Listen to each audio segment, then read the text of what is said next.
Welcome, everyone. This is Thursday, June. I do that all the time this month. June 25th, 2026, and we are gathered here at an open door, which is truly an open door because we all keep it open. Um, and we are here to do our usual Thursday noon gathering in which we watch a video, a podcast, or something, and we find the truth in it. And that's why this is called Finding Truth Everywhere. And so we today we watched an interview on Next Level Soul with a comedian I had never heard of named Kyle Cease. And so what I'm going to do, which is what we normally do, is just give a little summary of this. Let me just ask a raise of hands. How many of you have, and no guilt here, no guilt. How many of you watched the whole thing? Okay.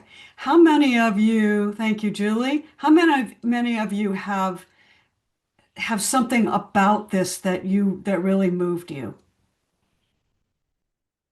Okay. All right. Let's see where we go then. Because if everybody had raised their hands, I would keep my intro really short. But I'm not going to speak for a long time, but I do want to make sure that I just open the doors so that we can um, walk through them if we want. All right, so just to encapsulate this, Kyle Cease is a comedian. I had never heard of him, did not recognize him, no idea who he was. But what interested me and moved me in watching this 2 hour thing, and God bless all of you that watched the whole thing, was that he has such a gentle way about him. And I liked that he brought humor into the subject of awakening because I think that's so important. We go way too serious about it. And so he really brought his sense of joy and of humor in. And he talked about how he had this experience in 2011 where it was literally this split between the false sense of himself and himself. And what he did is he made this choice, which we have all made. Everybody who's on this Zoom and anyone who's listening to this, either right now or no matter when you're listening to it, you've made the choice that whatever you think is more important than your soul and that will give you what you need is not true. There's nothing more important than knowing your soul, whatever you want to define your soul as.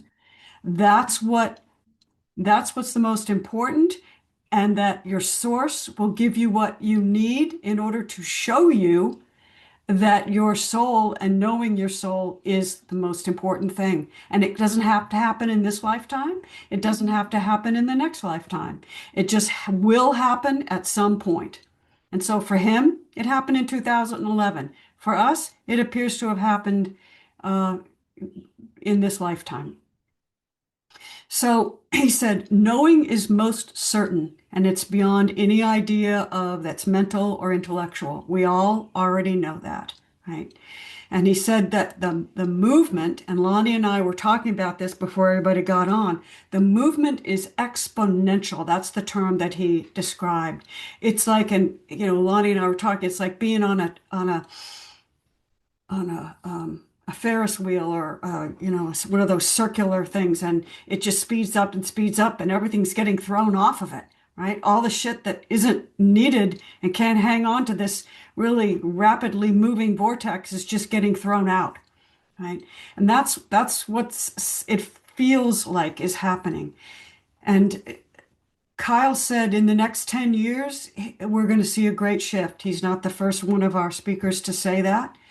But he said the intensity will not be slowing. And so war, the increase in technology, natural disasters. Venezuela just suffered two earthquakes, 7.1 and 7.2 within a minute of each other this morning. A minute of each other. 7.1 and 7.2 is a huge earthquake. Invention, awakening, disclosures, all kinds of things, he said. And he said, at some point we're going to have, and this is interesting, Lonnie. I wonder if you caught this. We could talk about it or not. He said that this time before the peak of AI is going to be known as the peak of humanity, right? Because it's before AI, right?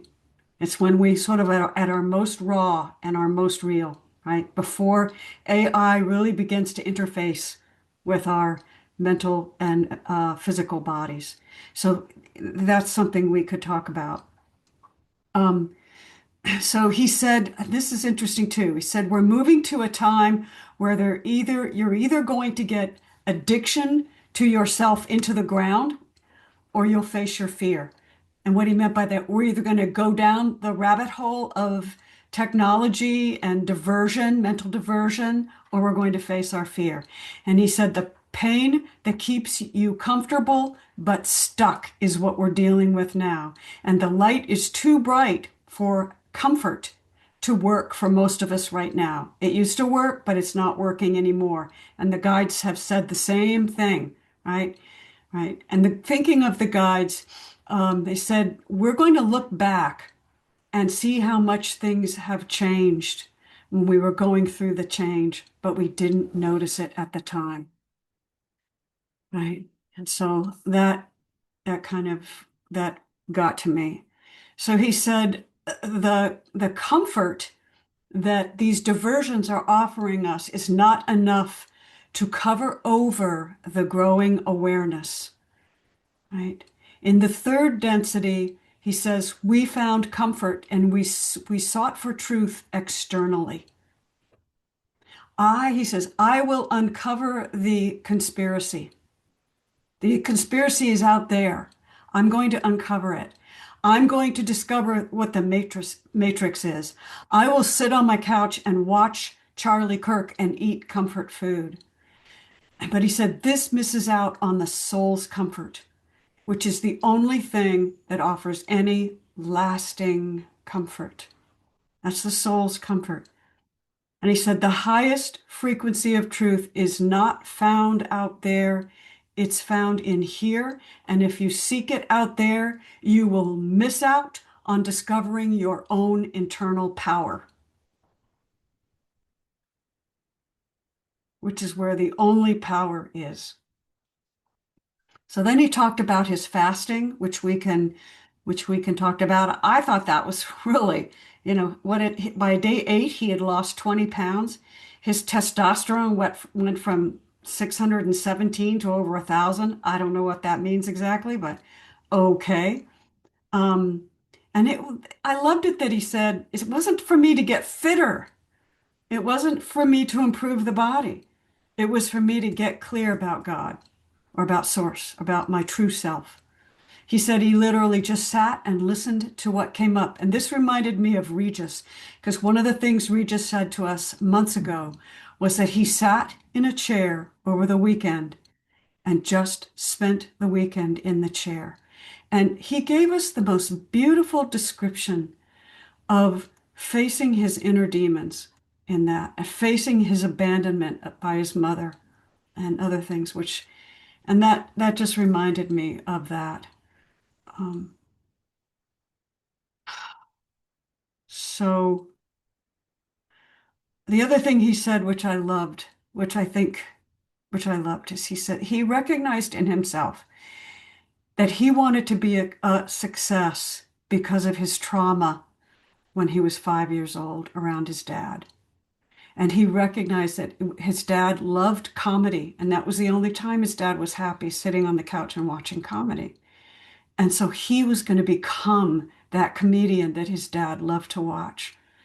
And that idea, which entered into his consciousness at the age of 5, drove the rest of his adult life until he woke up. What a blessing, right? And he said, wake up and realize that the 5-year-old is running most of your life. And she's just a trauma identity. That's all it is. I just love that. And then you give space for the wound to heal. Where? In the silence, right? So there was that. He really spoke A Course in Miracles when he said the ego makes no logical sense. It can't answer any question. It tells you that you're not enough. It will always tell you that. And then if you ask, well, what is enough? The ego doesn't have any answer because it doesn't want to know the answer. And that's when he said he understood then and there that what he cared for was now. Williams, now, and now, and now, and now. And he told us that hard moments are on purpose, and he believes that he is always on purpose. He, in the now, is always on purpose, which is a really great way of looking at it. And then he got into talking about billionaires and how we have more billionaires than ever. And he said it's a disease, right? When you have $1 billion, you have more money than you can spend in 2 or 3 lifetimes, right? And I loved it that he said J.K. Rowling gave all her money away. But what he said is that money is a buffer from the real world inside. It's a buffer. And I love it. He said it fills all the needs that you think you have, so you never have to go inward. And he said millionaires eventually go to a Buddhist monk for advice, but the reverse is not true. Buddhist monks don't go to millionaires asking for their advice, right? He said, I want my soul. I want my highest truth. That's all I want. And then he said, you don't understand oftentimes what your soul can do until you need to understand. But when you finally start to see and you feel the discomfort, you start to ask questions. And he said, you can figure it out if you're comfortable, but if you're uncomfortable, it takes a shorter time. And he said his most triggered audience is millionaire men. He said, I am this doctorate. I have 5 cars in my garage, right? I'm doing great. What do you mean I have to be here in the now? But he said, eventually the soul will call to them because it never stops calling. And then he talked about free will. And I loved his reference to the Matrix, where uh, he said, something in awareness always chooses. And the oracle says, do you want this candy in the Matrix? Or do you want this cookie? Or do you want this candy? And Nero says, if you're the oracle, you should know what choice I've already made. And the oracle says, oh, I know you've already made the decision, but you're here to understand why. Which I thought that was a good reminder. The last thing I really want to talk about is concert tiredness, right? Concert tiredness. He talked about how, at the age of 65 or 70, he goes to this concert that these people he really likes. And the 80-year-olds, a lot of the 80-year-olds are, like just going nuts about it. And he and his wife are looking at each other and going, I am tired. I want to go home. And he realized that light workers, he said, go into labor every day because we're always releasing all the time. We're dying over and over again to our true self. Dying over and over again, willing to bring the stuff to the light, to let it go. Bring it to the light, forgive it, as Chuck said, which is the only thing we can do in this world, and let it go. But it is exhausting, he said. It's exhausting. We're physically releasing these false patterns, and it takes energy to do that. And so that's all I'm going to say. I'm going to turn it over and let the conversation happen as it will. I'm going to call on Livy and Julie and Regis. I'm sorry you just joined us because I just was just talking about you. But you can go back and listen to the rerun anytime you want. Okay. I was here. I heard you. Oh, you did. Yeah, Okay. All yeah. right. Super. Super, Reg. Um, thank you all again for being here. I love us. Let's take it away and have this discussion. Livy, start us off, baby. Howdy. Howdy. I was doing some measuring at the beginning. I did watch the whole thing. And I listened to parts of it on and off. Where I am right now, he really spoke to me. I could really relate to when he felt the little boy inside and cried it and freed it.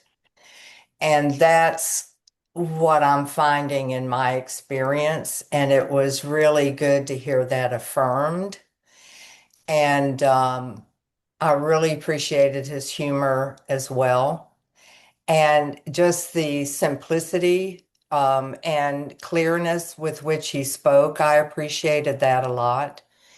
And yeah, but the main thing was for me his willingness and the affirmation of feeling the trauma and allow it, because I am really experiencing that within my body, and I'm in the process of acupuncture and different things to help release a lot of, because I was in defense mode. My digestive system was taut in armor and ready to go all the time. And so I'm in the process of freeing all that. Now that I'm growing in the understanding of the truth of what I am and that I'm trusting in that. That's the big deal for me, is I'm really trusting in that. And it's such a gift, and it has brought a willingness for me to be uncomfortable that I've never had before. Mhm. And I'm really, really grateful for that, because I recognize any uncomfortableness is just going to lead me to freedom and within myself. I mean, I've already felt that with the true loving forgiveness of my parents, and seeing them and loving them for the people that they were, and that they really did the best they could. And the freedom that came with that, I know that it's available, and it's not me doing it. And if I can share one more thing real quick, I was talking with a really dear friend yesterday who's a musician and writes songs, and he said he'd always wanted to write a song in 5/4 time. And for years, he had tried to do that, tried to make it happen, and it never would happen. And he shared with me yesterday that he's in the middle of writing a song. And when he went to put the drum track on it, he realized that it was in 5/4 time. And that he didn't make that happen. Wow, I love And it. That's I beautiful. know, I That's know, I beautiful. know. I I love love those. it. Thanks for letting me share. I sure do love y'all. This is great. Thank you, Livy. Thank you. Um, yeah, yeah, absolutely. I've got so much more to ask all of you, to converse with about all of you. But Julie, you're up next. Okay, there. Hello, everyone. Grateful to be here with all of you this beautiful day. You spoke a lot, Amy. What really grabbed me too, and then Livy, just what you said. I could totally relate to like the 5-year-old girl, and I too, a couple of years ago, I went into some therapy because I really wanted to work on the inner child because of the trauma. It was really surfacing, and I was able to really forgive, my grandparents and my mom, and also, my dad. But I'm also learning from you all, how the importance is when I feel unpleasant is to be still and to let those emotions come up and then release them. So I appreciate him reaffirming that because, I hear that from all of you guys. And, I'm one of those people, sometimes quickly, sometimes slowly. So, I was grateful to hear that. It really struck me too, one, about the concert. I am older than he is, and I love music. And, my husband and I are thinking about going to see Kansas here in O'Fallon, Missouri for 4th of July. But of course, they're going to play like at 8:45. I'm like, oh, I could be, and then it could be crowded. And I'm like, oh, but, if it's going to be really hot, we're not going to go anyway. But I thought, well, it'd be fun to get out, do something different. But the other part of me is like, yeah, I don't know. I might be too tired for this. So that kind of rang a bell with me when he talked about the concerts, because I am a early bird person. I like to go to bed, have that quiet before I go to bed, and then I like getting up early. Um, but I thought it was interesting when they got talking about the caterpillar and how they don't always become the butterfly. I thought that was very interesting because it could be like in your relationship where you could be you're the caterpillar, but you start growing and you start working on your soul, and then you bloom into this beautiful butterfly. But your partner might always be that caterpillar, and he or she could catch up, but they might be that caterpillar for this time being, like he had said. I thought, whoa, I liked how you did that analogy for me. So, but I really enjoyed it. Yeah, I was so amazed at both of them, how they took big jumps out of their uh, flourishing career and really listened to their soul. I was like, whoa, I thought that was really awesome. So I give them kudos to that and for sharing their experience. The fasting was interesting. I don't know if I could fast for 11 days. I don't know. I love food. I don't know. But I found that interesting. The juicing part, I've heard about that too for a month. But what struck me, and then when you said that again about Regis, is something that I would really like to do that. That really struck me really hard this time because I listened to it a couple times. I listened to it last night again, yesterday, and then this morning I was listening to it again. And I really need to spend more time just meditating. I think I do, but I really don't. And so that was really like, okay, I need to really spend some alone time and get in touch with me and my soul. So I thank him for that. So happy Thursday, and you'll have a beautiful day. Thank you. Thank you. Yeah. What really resonated with me too is just the certainty with which he communicated that the only thing for him was really important was to know his soul, whatever that means to you, but was to know who he truly is. And I really distinctly remember the feeling when that came to me too, and it was so freeing, and it was so true. I knew it with so much certainty, and um, people go and you go to a party and people say, yeah, what do you do, or what did you do, or whatever, and I was just like, my greatest need is to understand who I am in spirit. That's all that's important to me now. And like, you either want to continue to talk to me or you don't want to talk to me. I don't give a shit. Whatever. If you want to talk to me about the soul and the spirit, I am happy to talk to you. If not, no offense taken. No worries. I just remember making that decision, and it was just, whoa, this is who I am. Rana and then Lonnie. Good morning, Rana. Good Good afternoon. morning. Thanks, Amy. I very much enjoyed this to the point where I feel almost compelled to go look at his website and some of his courses. That was I hadn't felt a pull like that for a while, so it brings up an excitement here. I did recognize him as a comedian. He was talking about his buddy J.P. Sears over COVID. I remember landing upon these short videos of these two like hippie looking guys talking about awakening. And I was in the early steps of this, and I just found it so funny. So it's interesting that he has now come back around, in my presence. And I really appreciate it. I enjoyed the conversation very much. I'll start with the caterpillar and the butterfly.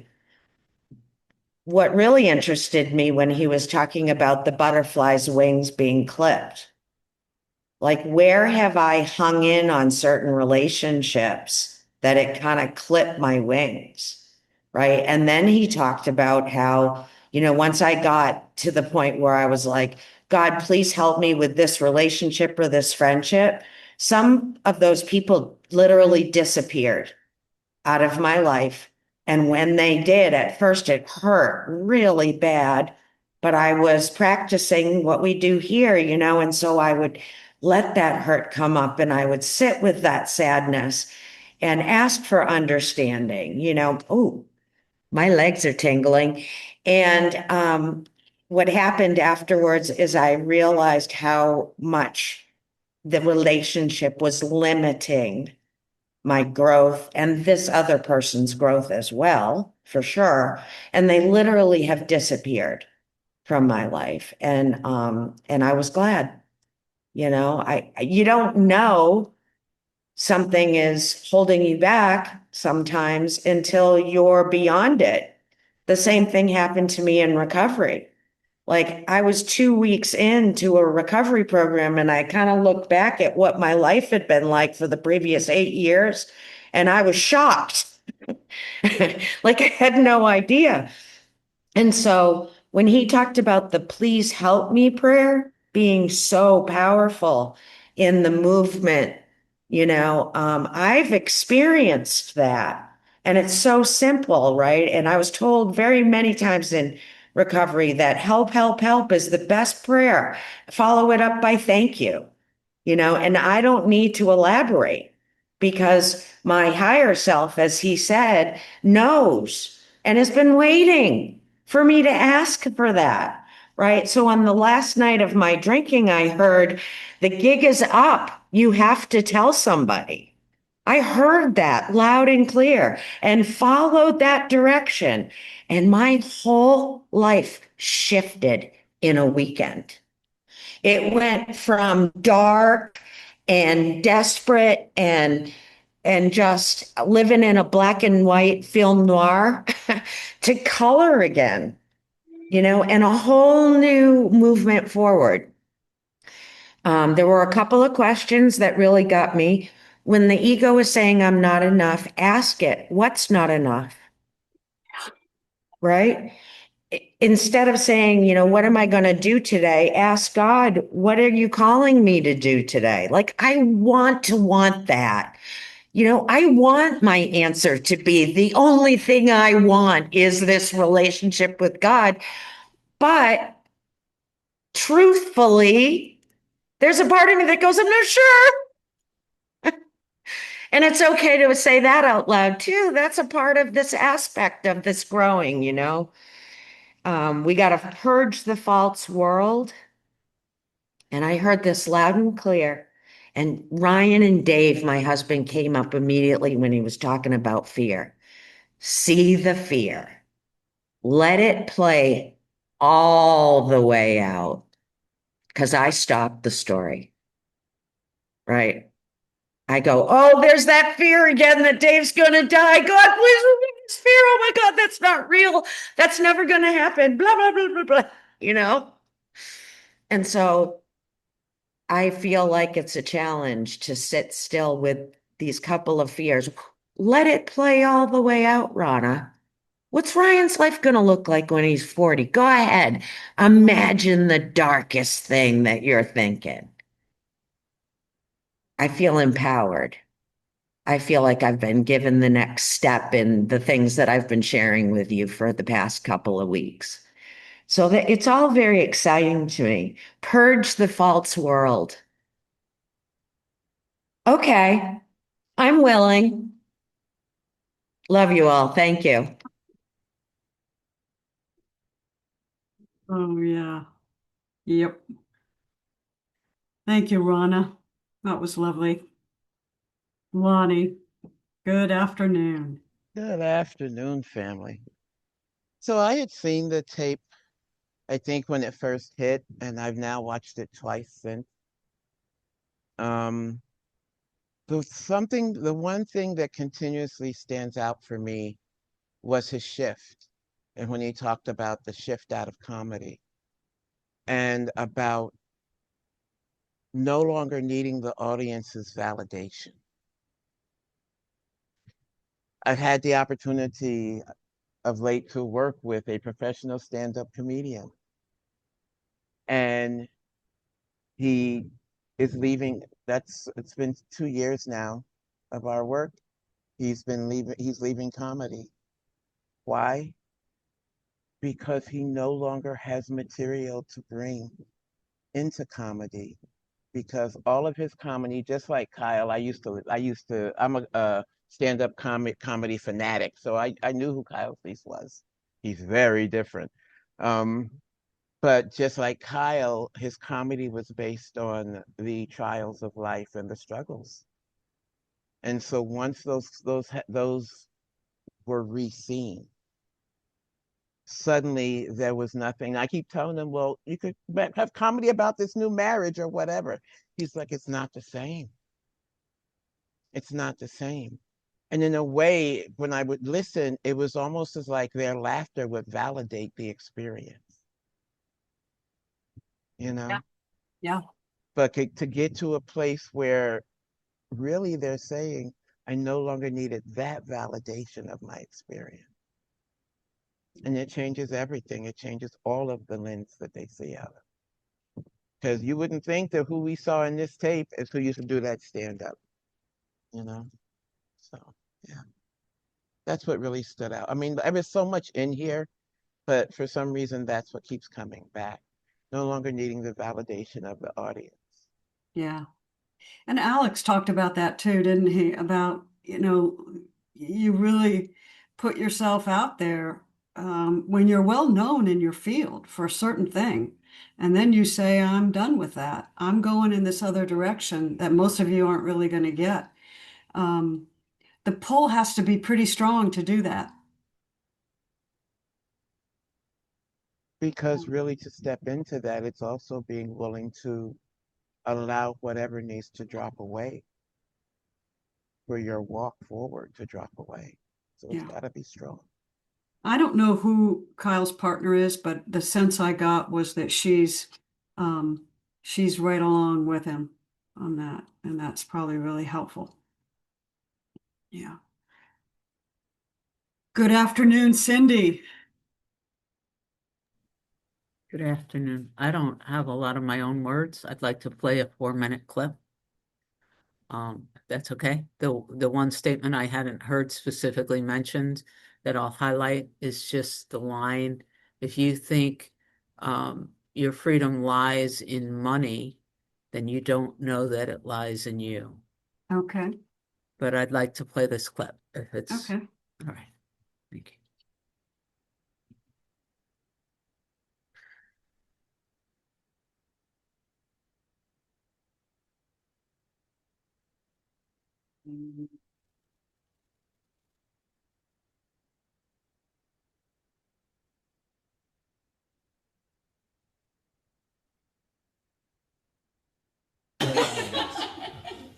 Hey, Kyle, wasn't your house a different color than it is now? Oh, that's like the Mandela effect. You guys ever hear of it? No, our house was just a different color. We had it painted. It used to be blue. What's the Mandela effect? Oh, the Mandela effect is based on the idea that we've entered a new reality, so we remember the past differently than how it was. It's based on the idea that Nelson Mandela died in the 80s, but then he died in 2013. Oh, I remember that. He didn't die in the 80s. And people are remembering it wrong. He just was freed from prison, and they had like a huge deal thing that was kind of like a funeral procession. Oh, or how like Darth Vader never said, "Luke, I am your father." That's a Mandela effect. That wasn't a Mandela effect. In Tommy Boy, Chris Farley says, "Luke, I'm your father," and he said it wrong, and then everyone just said what he said. Maybe we're just forgetting things. Kyle, I remember a few years ago, Amber was a different woman who looked different. And that's an example of the Mandela effect. No, Amber is a different woman. I used to date a different woman that I used to like. I don't like her now. Well, you did a few years ago. It's not the Mandela effect. I bet Kyle's soul used to be a skeptic in his past life. I'm skeptical now. In my past life, I was actually Joan of Arc. Oh, how weird. Out of trillions of possibilities, you were a famous person. And I was Tarzan. I was Ben Franklin. Ta-ta-ta-ta. See? I was Alexander Graham Bell. Kyle, you feel off. What's arising for you? Arising? I just have a stomachache. Uranus is in retrograde. That's the problem. My anus is fine. It's my stomach. You guys, I really want to hear what Kyle's feeling. Michelle, what are you into it? Well, Bonnie was a tarot card reader in the past life. Queen of Swords. You're having your tower moment. I mean, I think it's just my stomach hurts. Kyle, which one of your chakras is blocked? My stomach chakra or whatever that What is. chakra, Kyle? I think we should take this more seriously. Kyle, what time were you born? My current stomach that hurts in this moment now chakra. I was born at 8:48.5 p.m. He's a Virgo sun. Oh, what's Virgo sun? Kyle, do you want medicine feathers or healing feathers? Kyle, maybe this is your soul trying to tell you to be polyamorous. I'll sleep with Amber if you want. It's not your stomach. It's actually just a shadow. Babe, you're having a tower moment. That's what it's called, a tower moment. Me, Tarzan.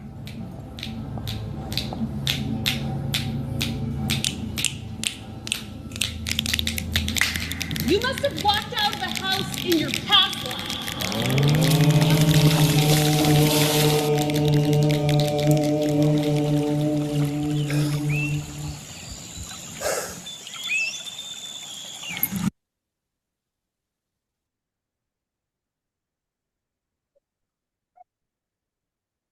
Okay, Cindy, you've got to tell us what that meant for you. I think we all get it, but say a few words. What made you choose that clip?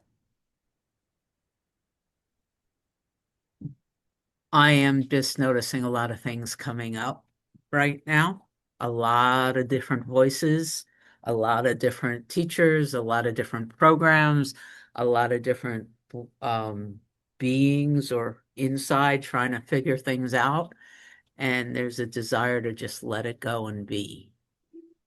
And so I'm just watching it. I don't have a lot of words. There's a desire to rest and see what comes up. So that's as close as I can get. But mostly there was this one, and there's another one I was looking for, where two enlightened beings are not fighting over a parking space that is equally as humorous. It's maybe part of it was yesterday running up and just like we're all just these beautiful beings, and I want to know who we are, not just what we think, if that makes sense too. So it's all just, I've already said more than I feel comfortable with in the moment. A lot of things are coming up for me these days. Not necessarily here, like in the world. Thank you, Cindy. I feel like I just sort of got brought back into reality here, which was really appreciated. And I loved him walking into the water. That's what I'd like to do right now. Just walk right in there. William, and then Indigo. And I just feel so alone, lonely, nothing. It's like I don't know what anything means. I just feel like when you talk about him or God, I have no idea. What is that? What is that? Let me be still and know the truth. Truth, him. I just go round and around. It feels like I'm at the bottom of a hole. It reminds me of when my son died. I just felt everything left so empty, so alone. Just, it breaks. Like my whole life has been about, I'm just scared. Scared of what? Scared I can't be me. I don't know who me is. I have to be like somebody. I keep, even when I know the now is now, but you know what? Right now, I'm so out of touch with the now. That's what it feels like. It's like I don't even open my eyes to see what's out there because I can't. It's like I feel I don't have him, God, in me. Everybody else has something in them, but I'm missing that.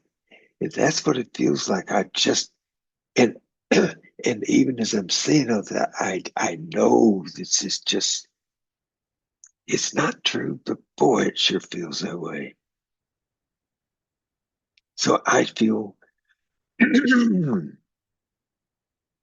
I don't want to leave this place because I want all of it. I want to, it's like I want to be consumed by this fear so that there's nothing really left. And so when I talk about silence, the word, I want silence, I want more, I want, in that phrase, the world steps aside for the man who knows what he wants. That's always resonated with me for 50 years. I know it, but I don't know. It's so I just wanted to share, like, it's like purging my whatevers. I just want to get it all out so I own it and then let go of it. And so there's that phone, I can't even answer it. And they just don't, it's so I got nothing really to add. And that's what I feel like all my life, really. There's nothing here, really. It's just I'm just passing on other words, and I get so amazed and impressed. Even now, this I want to contribute, but what I'm seeing and listening to, this is no contribution. And when I listen to Amy, you give such, wow, how in the world can you say all those things from? Where do you get that wonderful memory or whatever it is? So, boy, I'm so embarrassed right now because this is just nothing but drivel. And I'm so sorry. I just feel so sorry. I had to apologize for even taking up your time. Isn't that stupid? I mean, I don't, and I guess, do I want sympathy? No. I just want the truth. The truth will set you free. I just hang on to that. I hang on to that. And maybe if this is what I have to do to get to it, so be it. I've humiliated myself for you. Golly. Okay, I'm going to shut up and I will stay with this until I find who I am because I know it's just around the corner. So thank you. Thank you for even allowing me to do all this. My goodness. I'm sorry. I apologize for it, but thank you anyway. I'll open my eyes now. Oh my goodness, I hate seeing what I see. I just want to say that the silence that may feel like is present right now is a form of respect for you, William. And the silence is the only way to acknowledge your being because it doesn't need any words. And the silence is a way of being in appreciation for you and the truth of what you shared. And it's an acknowledgement that that lives in every single one of us. Every single one of us. And what more can we do but share it? And what more can we do but listen in silence and open our hearts to it because it speaks for us?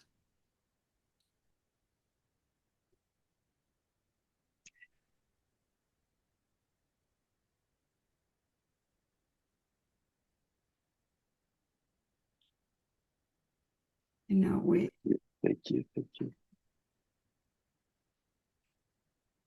Thank you, William. Thank you.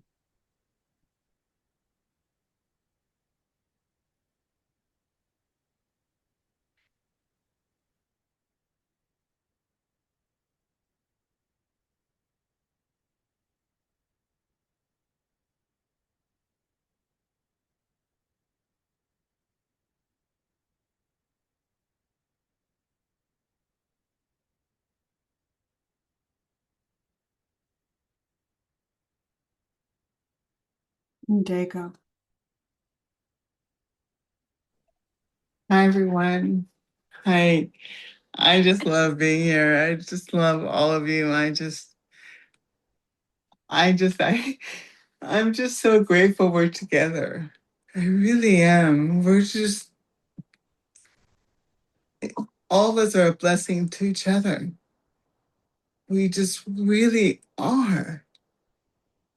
And I'm just speechless. And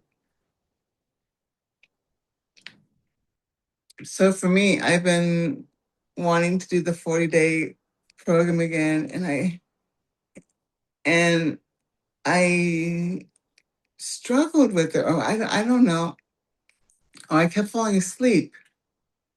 I couldn't, and finally and then I was guided, get up and do it. Get up, get up, get up. If you sleep, get back up. Get back up, get back up. And it was so amazing because I just found out that was just indigo. That was just the resistance. And I was believing it. And so this morning I did. I just said, no, and actually it was uncomfortable. It was uncomfortable. But I was like, I'm in. I don't really care. I don't care. I'm done. I'm done. I don't care. Whatever experience, I'm done. I don't. And then it was so amazing because my sisters and my mom, they're not wanting me. They're wanting me to not be who I am or not say what I know. And I'm like, no, you can leave if you want, but I'm going to say the truth because that's what I am. But I'm not. I'm not. I'm done. I'm just done with that. I'm going to be who I am always. I'm not going to pretend I'm this body. No, that's not what I am because the light in me wants to shine. And that's what I am. So if it makes anyone uncomfortable, then that's okay. I'm okay with that. Because I can't. I have to be who I am. I can't anymore. So so that's where I'm at, and I love it. I love all of it. We're all helping each other. That's to me what's so amazing. So it's a blessing to be here with all of you. Thank you. Thank you, Daco.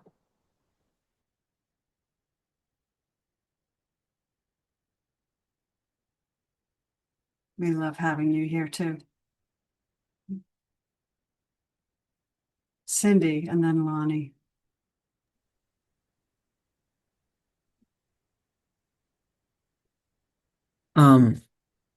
William, I am, you're very open, very raw words just crack something open in me.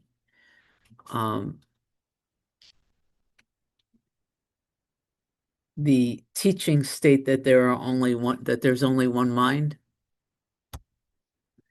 And when we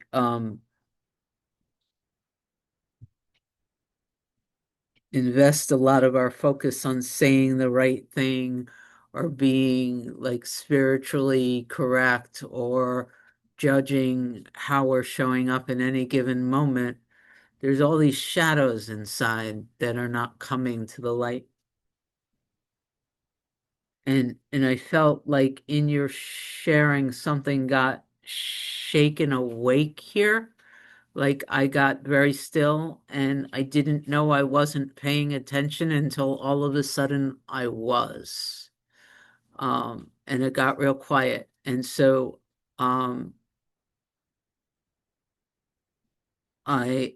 my heart now hurts like in a way that I know is extraordinary. It's not, my heart isn't hurting for you, for something outside. My heart is simply, there's something here that is simply in intense pain and is burning, and it wasn't a few minutes ago. A few minutes ago, there was a level of dullness that I didn't know was there because now it's not there. And so the ability to say in this moment, I feel lonely and alone and intensely in pain, and I guess God is there, but you wouldn't know it because of the experience I'm having. And to be able to say it in whatever way you just said it, it has left me understanding that you were pointing to something that is at the heart of all sense of separation, not just William. And I'm going to sit here and let the heart burn, and I'm going to sit here and feel the pain of that in a way that wasn't possible before that statement was made and before I was able to hear it. So,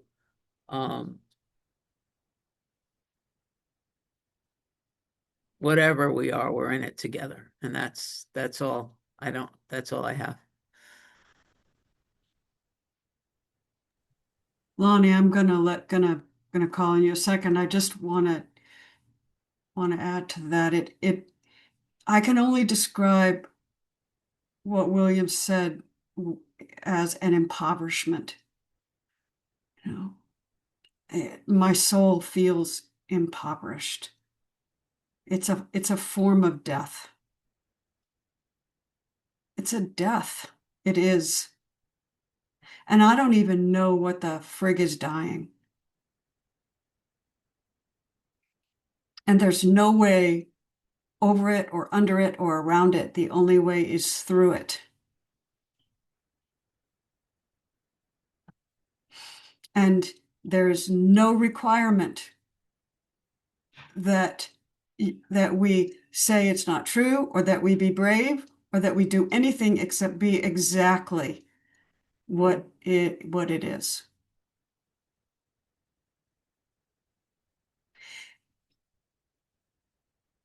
And it can even make us feel a wish for death because it feels so much like death.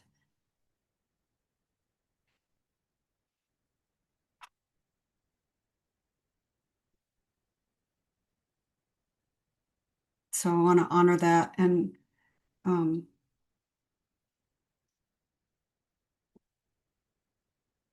that's all I want to say. Thank you. Lonnie. William, I'm saying thank you. Thank you for the teaching. I've stood in that place. And I was thrown back to a car ride where I was headed to New York with no plans for anything. But all I could say to myself is, you're going empty-handed. You have nothing. You're going empty-handed. You got to have something to bring to this place. And the internal conversation was, you're bringing your most precious gift. You're bringing your presence, your divine presence. And so that's what I'm saying thank you for. Because as we walk thinking that maybe we have nothing to offer and we're giving nothing, when you spoke that truth, it was an amazing opening to a lesson. And it's through your divine presence, your just being, that you give. And I am honored to sit with you, my brother. honored in every moment. Ditto, ditto. Thank you, Lonnie. I think you spoke for all of us.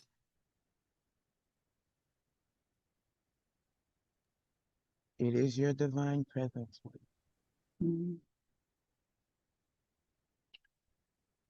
Some of us have not spoken. Mel, Shannon, Sandra hasn't spoken. Alice hasn't spoken. John.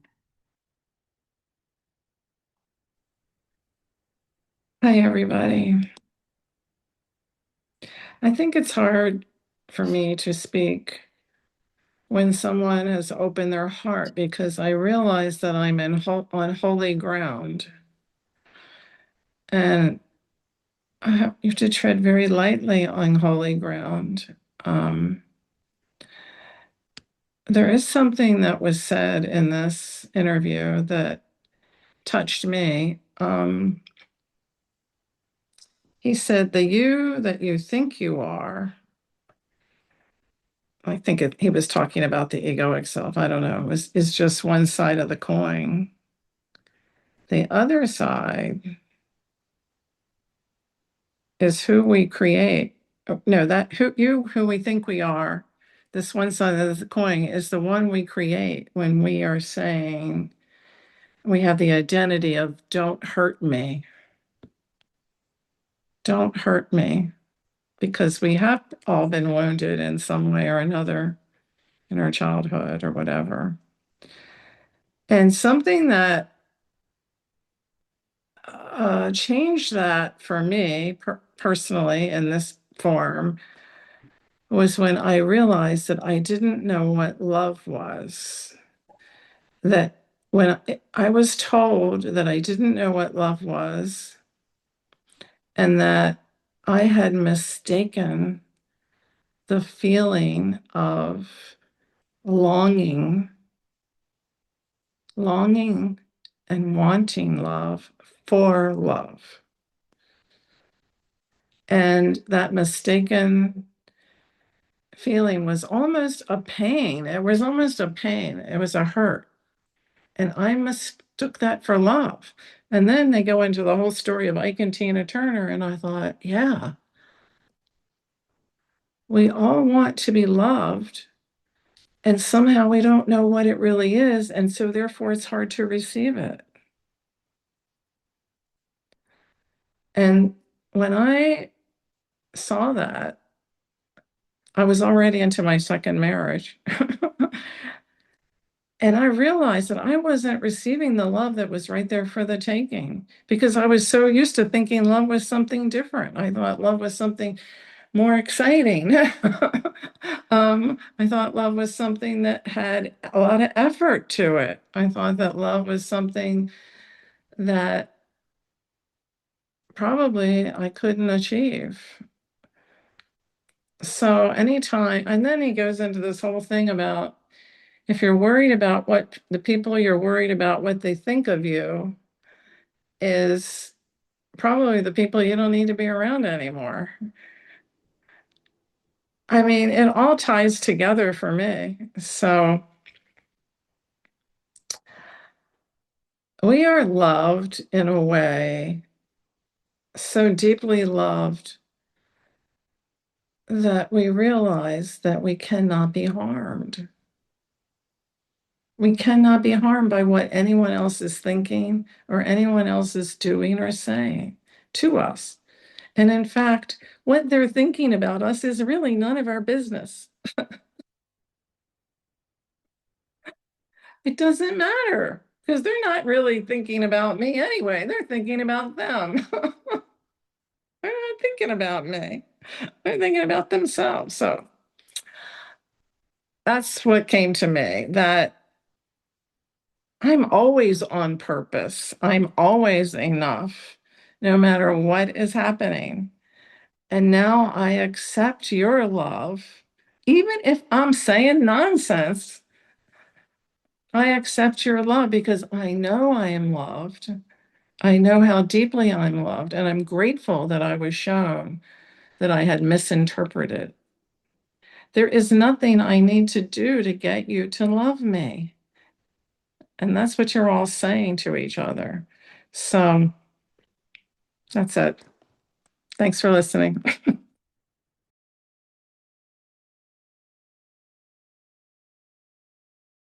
I will say that frequently, the Byron Katie, I need your love. Is that true? It's a really very simple sentence that points to a very deep truth. John, good afternoon. Good afternoon. I heard you mention my name and not speaking, so I usually have something to say, and it's usually a need. I have to use my self-expression urge to get going with something, but and as Sandra says, it's always for me, but I own that too, as well. So let me just say this: I right from the get-go here, this has been like an exponential synergy of sharings and energy that's flying through this thing. But it wound up with William, and when he spoke about his son and what that meant, and his feelings about it, and what that got for me, William, was, oh my God, I never had that experience. But what would happen if my daughter went that a ways, and that was that's when the bomb went off. So I really want to thank you, because those are the shadows that, that I've had my wings clipped. And, and so basically you're really giving us something here, William, that's very, very valuable in my opinion. And it's your expose of your story and your feelings and what's going on for you. So thank you so much. And, honestly, like it's really, there's so many things to comment on here, but I really, am I going empty-handed into life? What Alani, what I have to give, my divine presence, and it is about giving, not getting anything, Sandra. I'm not going to get anybody's love. It's what have I got to give? How can I give? Where am I short changing others? I'm short changing myself by not giving and sharing my gifts. Or whatever. So like whenever he comes to me and I heard my name called, I said, John, you got to open your mouth because this is about you not giving and stuffing. So basically, my story is, basically it's the shadows there that Cindy brings up, rejection and criticism and constant carping. Yeah, these are open-hearted wounds for me, and just my willingness to report that, and hopefully pick up some healing balm on my way through, which you offer, and everybody offers that. So with that, I would just offer my silence and for Thursday. I love you. I love us. Thank you, John.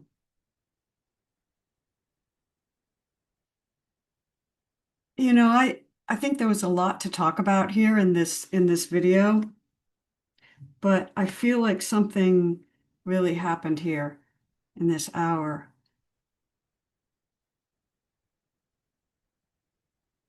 And Sandra, your words about it being holy ground resonate with me.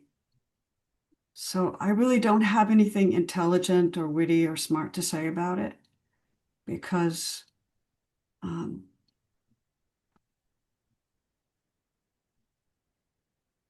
it is holy.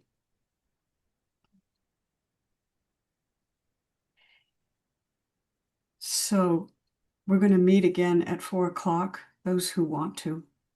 And we're going to talk about sickness as false witness,